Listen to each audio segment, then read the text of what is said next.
தமிழக மக்களுக்கு வணக்கம். திருந்தாத அமைச்சர்கள் திருத்துவார்களா மக்கள்? இதுதான் நம்மகிட்ட இருக்கக்கூடிய பிரதான கேள்வி. சமீபத்தில் விக்கிரவாண்டியில் நடந்த ஒரு சோக நிகழ்வு. அதாவது ஒரு தனியார் பள்ளியில் ஒரு மாணவி, ஒரு சிறுமி, அவங்க அந்த திறந்து, அதாவது சரியாக மூடப்படாத ஒரு தண்ணீர் தொட்டியில் விழுந்து இறந்து போனார் அப்படின்றது தான் தகவல். அந்த பள்ளிக்கூடத்து மேலே தவறு இருக்கா, அது தனியார் பள்ளிக்கூடம், அதில் அவங்க கவனக்குறைவினால் அது நடந்ததா, இதெல்லாம் ஒரு பக்கம். இதெல்லாம் விவாதத்துக்கு உட்படுத்தப்பட வேண்டியது.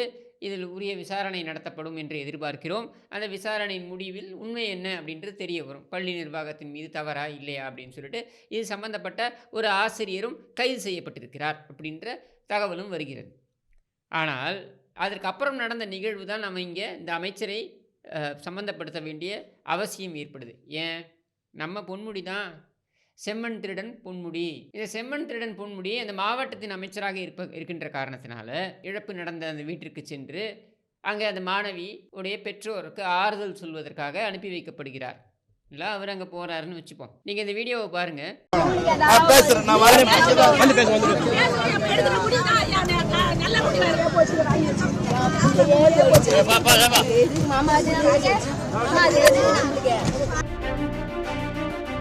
இதில் துக்க நிகழ்வு நடந்திருக்கின்ற ஒரு வீடு. அந்த வீட்டில் அந்த சடலம் அங்கே இருக்குது. மரியாதை செல்வதற்காக சென்ற அமைச்சர் நடந்து கொள்ளும் விதத்தை பாருங்கள், தோரணையை பாருங்கள். என்ன என்ன பிரச்சனை, என்ன ஆச்சு, சொல்லு. ஒருமையில் பேசுவது, கொஞ்சம் கூட அக்கறை கொண்டு பேசுவது போல் இல்லாமல் இந்த மாதிரி ஒரு பாடி லாங்குவேஜில் ஒருத்தன் பேசுகிறான்னா இவன் எவ்வளவு அகந்தையின் உச்சத்தில் இருக்கணும். இது ஏதோ பொன்முடிக்கு இப்போ மட்டும் நடக்கிற விஷயம்னு நினைக்காதீங்க. இது பொன்முடியோடைய பாடி லாங்குவேஜே இப்படித்தான். அதாவது கிள்ளுக்கீரை மாதிரி பேசுகிறது. உங்கள் எல்லாருக்குமே தெரிஞ்சிருக்கும். ஏற்கனவே ஒரு வாட்டி இப்படித்தான் பேசி ஓசி, நீங்கள் எல்லோரும் ஓசியில் வரீங்க, அதே எப்படி ஓசியில் வரீங்க நீங்கள்லாம் பஸ்ஸில் அப்படின்னு நக்கல் அடித்தவர்கள் இவர்கள். நம்முடைய கேள்வி, நம்மால் இவர்கள் பிரதிநிதிகளாகி இவையெல்லாம் ஓட்ட சைக்கிளில் உதவி ஆசிரியராக, பேராசிரியர் கிடையாது, உதவி ஆசிரியராக பள்ளிக்கூடத்திற்கு சென்று கொண்டிருந்து வேலை பார்த்து கொண்டிருந்த இவனெல்லாம் இன்றைக்கு சொகுசு காரிலும் சொகுசு பங்களாவிலும் வாழ்க்கையை நடத்துவதற்கு காரணமான நம்மை பார்த்து ஓசி என்று சொல்லுகின்ற அளவிற்கு வைத்திருப்பதே கேவலம். அதாவது ஜனநாயகத்தின் மகத்துவம் என்னன்னா, யார் வேண்டுமானாலும் மக்களுடைய பிரதிநிதியாக தேர்வு செய்யப்படலாம். ஆனால் அவ்வாறு தேர்வு செய்யப்படுகின்ற நபர் நம்முடைய எண்ண ஓட்டங்களை புரிந்து கொண்டு யார் வேண்டுமானாலும் தேர்வு செய்யப்படலாம்னு ஏன் வைக்கிறாங்க? ஏன் மின்டா மிராசுதார் மட்டும்தான் தேர்வு செய்யப்படணும்னு வைக்காம எல்லோரும் இந்நாட்டு மன்னர்கள் அப்படின்ற தத்துவத்தின் அடிப்படையில் இவனையெல்லாம் எம்பி, எம்எல்ஏ, அமைச்சர் என்றெல்லாம் ஆக்கி அனுப்பினால் அது நம்மை பார்த்தே நக்கல் செய்வது, நையாண்டி செய்வது, எகத்தாளமாக டீல் பண்ணுவது, அதுவும் ஒரு துக்க வீட்டில் நடந்துக்கிற விஷயமா அது. அந்த 3 லட்சம் ரூபாய் காசோலையை வீசி எறிந்தார் அந்த பெண்மணி. முகத்தை திருப்பிட்டு போறாப்புல இவர். இதை வழக்கமாகவே வைத்திருக்கிறார். இவரெல்லாம் அதாவது தன்னுடைய குழந்தையை எவ்வளவு கஷ்டமாக இருந்தாலும் பரவாயில்ல, ஃபீஸ் எவ்வளோ ஆனாலும் பரவாயில்ல, வயிற்றை கட்டி வாயை கட்டி நாம் கொண்டு போய் இந்த பள்ளிக்கூடத்தில் சேர்க்கணும்னு சேர்த்து அந்த பள்ளிக்கூடத்தில் ஒரு கவனக்குறைவின் காரணமாக அந்த குழந்தை இறந்து போகும் பொழுது அந்த பெற்றோருடைய மனது இந்த அளவுக்கு வலித்திருக்கும். எவ்வளோ ஒரு ஒரு துக்கத்தில் அவங்க இருந்திருப்பாங்க. அவங்கள அனாயசமாக டீல் பண்ணிட்டு போகிற இதுக்காகத்தான் அவனை அமைச்சராக்கி அனுப்பினாங்களா? யோசித்து பாருங்கள் மக்களே. இதே விக்கிரவாண்டியில் சில வாரங்களுக்கு முன்னர், சில மாதங்களுக்கு முன்னர் கூட வச்சுக்கோங்க, சில மாதங்களுக்கு முன்னர் தான் இடைத்தேர்தல் நடைபெற்றது. அந்த இடைத்தேர்தலில் இவர்களுக்குத்தான் வாக்களித்து நாம் சட்டமன்றத்திற்கு அனுப்பி வைத்தோம். நான் திரும்பவும் சொல்கிறேன், நான் மக்களை ஒவ்வொரு இடத்துலையும் நான் பதிவு செய்வது தான் இங்கேயும் பதிவு செய்கிறேன். நான் மக்களை சிறுமைப்படுத்தவே விரும்பவில்லை. மக்களுக்கு அறிவு இல்லைன்னு நான் சொல்ல போகிறதில்லை. மக்கள் சிறந்த அறிவாளிகள் தான்.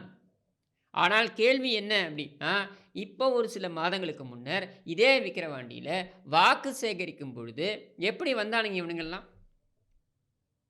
கையை கூப்பிக்கிட்டு தயவு செஞ்சு ஓட்டு போட்டுருங்கம்மா அப்படின்னு வீடு வீடாக வாக்கு சேகரித்த இவர்கள் நம்மிடமிருந்து வாக்கு பெற்று, நம்மிடமிருந்து பிரதிநிதி அப்படின்ற அந்த அந்தஸ்தையும் பெற்று சட்டமன்றத்துக்கு போனதுக்கப்புறம் இவனுங்க எப்படி நடந்துக்கிறாங்க பாருங்கள். நம்மக்கிட்ட ஒரு குறைந்தபட்சம் மனிதாபிமானம் கூட இல்லாமல் நடந்து கொள்வது அப்படின்றது கேவலம் இல்லையா? அப்போ இதற்கெல்லாம் நாம் என்ன பதிலை சொல்லப் போகிறோம்? எப்பொழுது பதிலை சொல்லப் போகிறோம்? இடைத்தேர்தலில் நம்மால் பதில் சொல்ல முடியாது. ஏன்னா இடைத்தேர்தல் அப்படின்னு வரும்பொழுது மக்களை பொறுத்த வரைக்கும் அவங்க எப்படி யோசிப்பாங்க? சரி, ஆளுங்கட்சிக்கே ஓட்டு போட்டு போவோம், ஏதாவது இருக்கிற காலத்திலேயே நமக்கு ஏதாவது செஞ்சுட்டு போட்டோம்னு. இதுவரைக்கும் இந்த கட்சி எதுவுமே செஞ்சது கிடையாது. இந்த ஆட்சி எதுவுமே செய்ததில்லை அப்படின்றது வேற விஷயம். செய்வார்கள் அப்படின்ற ஒரு நம்பிக்கையிலாவது ஓட்ட போடுறாங்க. அப்படியாக ஓட்டை பெற்றுக்கொண்டு இவர்கள் நடந்து கொள்கின்ற விதத்தை பாருங்க. இப்ப இதே ஆண்டு, கடந்த ஆண்டு, இந்த ஆண்டு கூட இல்ல, நம்ம புது ஆண்டுக்கு வந்துட்டோம். கடந்த ஆண்டு பார்த்தீங்கன்னா, முரசொலி செல்வம், கருணாநிதி குடும்பத்தைச் சேர்ந்த ஆபாச எழுத்தாளர் முரசொலி செல்வம், அந்த ஆள் செத்து போனதுக்கு இதே பொன்முடி போனாப்புல அங்க. அங்க பேச முடியுமா நீ இந்த மாதிரி? என்ன? என்னாச்சு? எப்படி செத்தாரு? இப்படின்லாம் நீ பேச முடியுமா? அங்க மரியாதையா தானே பேசுற. அங்க இன்ப நிதி இருந்தாலும் கூட நீ மரியாதை தானே பேசியாகணும். அப்போ அதுவே உனக்கு ஓட்டு போட்டு உன்னை அனுப்பி உன்னை அமைச்சராக ஆக்கிய இந்த மக்களுக்கு நீ அந்த மரியாதை கொடுக்க மாட்டியா? இந்த கேள்வி வருமா வராதா? நியாயமாக இந்த கேள்வியை மக்கள் கேட்க வேண்டும். கேட்க துவங்கி விட்டார்கள். அதனால தான் இவங்கள ஓட ஓட விரட்டுறாங்க. விழுப்புரத்தில் எங்கே போனீங்கனாலும் இவங்களுடைய தட்டிகள் எங்கே வைக்கப்பட்டிருந்தாலும், இவனுடைய கட் அவுட் எங்கே வைக்கப்பட்டிருந்தாலும், இவனுடைய போஸ்டர் எங்கே வைக்கப்பட்டிருந்தாலும் அதையும் மக்கள் கிழிப்பார்கள். நீதான் போஸ்டரில் மண்ணை விட்டு எரிஞ்சா அந்த அந்த கோவத்தில், அதாவது தன்னுடைய இயற்றாமையும் இயலாமையும் காட்டக்கூடிய பாட்டி மேலேயே நீ வந்து பாயறிய, தனிப்படையெல்லாம் போடுறிய. இப்பவும் சொல்கிறேன், இதெல்லாம் எத்தனை நாளைக்கு நினச்சிக்கிட்டு இருக்கீங்க?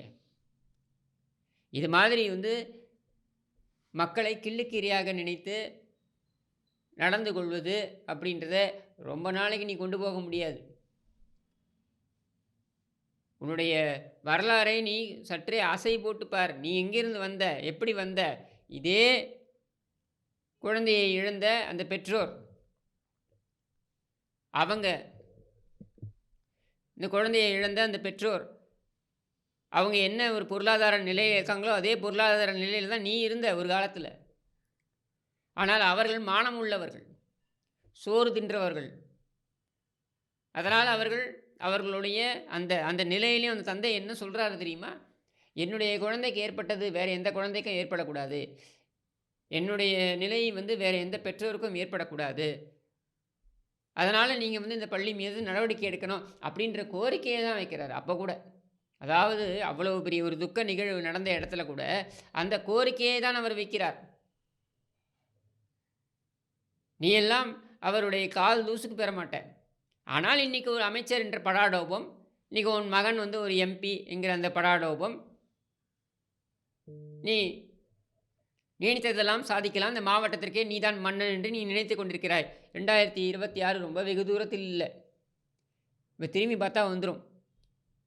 12 மாதங்கள் தான் உன் டப்பா டான்ஸ் ஆடப்போவது என்பது உறுதி. இதே விழுப்புரத்தில் நீ தலை தூக்க முடியாத ஒரு சூழல் ஏற்படும். அது ஏற்படுவதற்கான காலம் கனிந்து கொண்டிருக்கிறது என்று கூறி விடைபெறுகிறேன். நன்றி, வணக்கம்.